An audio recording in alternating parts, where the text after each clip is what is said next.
ya kwamba hizi habari za msalaba huwa ni za upumbavu kwa watu ambao wanaopotea, lakini kwa yule ambaye anayemwamini katika Kristo huwa inajaza nguvu ndani mwake. Sema amen, haleluya.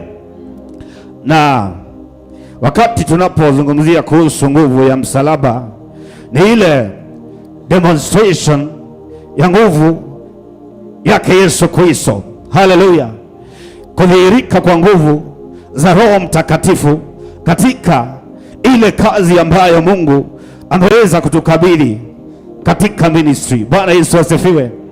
Maana hizi habari pasipokuwa na nguvu, pasipokuwa na demonstration ya power kuonyesha uwezo wake Mwenyezi Mungu, itakuwa tu ni jambo la kawaida. Bwana Yesu asifiwe. Itakuwa tu ni kama habari, itakuwa ni kama hekaya. Yesu asifiwe. Lakini kwa ajili ya ile kazi ambayo huambatana kutokana na neno lake, ndipo inadhihirika ya kwamba ile kazi iliyofanyika pale msalabani wakati Yesu aliposulubiwa, ndipo matokeo yakaweze kuonekana.